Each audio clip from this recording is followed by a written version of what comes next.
Welcome to my another blog. তো তোমরা দেখতে পাচ্ছ আমার একটা নিউ ব্লগ। তো বন্ধুরা, আমি দুঃখিত যে আমার একটা পিম্পল উঠে গেছে, তোমরা দেখতে পাচ্ছ। তো আমরা এখান থেকে নিউ ব্লগ স্টার্ট করলাম। তো কাজের সাইড থেকে আমরা খেয়ে দিয়ে বেরিয়ে গেছি, ঠিক আছে। তো এইখানকার লোকেশন তোমরা দেখতেই পাচ্ছ কেমন সুন্দর, মানে এগুলো আলুর গাছ। তোমরা দেখতে পাচ্ছ যে এগুলো আলুর গাছ আছে, অনেক অনেক অনেক লাগিয়েছে, ঠিক আছে।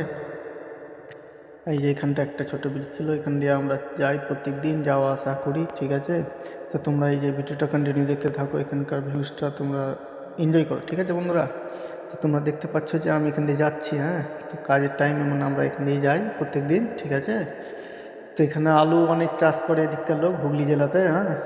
প্রচুর পরিমাণে আলু চাষ হয় হুগলিতে। তো আমাদের বাড়ি হচ্ছে মুর্শিদাবাদ, ঠিক আছে। রাজমিস্ত্রির কাজে এসছি আমরা হুগলি জেলায়, হ্যাঁ। তো আমি মিস্ত্রি, এই যে এখানে আমরা রুম চলে এসেছি, আমাদের রুম, ঠিক আছে। তো এখানে আমাদের রুমটাকে খুলে দিলাম। খোলার পরে তোমরা দেখতে পাচ্ছ এই রুমটাতে আমরা থাকি, এই লোকেশনটাতে, ঠিক আছে। এই যে এইখানটাতে রুমে ঢুকে গিয়েছি, ঠিক আছে। তোমরা দেখতে পাচ্ছ বন্ধুরা, আমি ঢুকে গিয়েছি রুমে।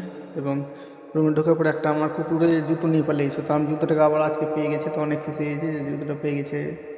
তো তারপরে আমি রেডি হয়ে গেলাম।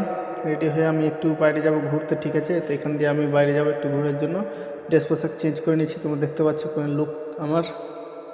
তোমরা ভিডিওটা কন্টিনিউ দেখতে থাকো, হ্যাঁ। পরবর্তীতে এনজয় হবে।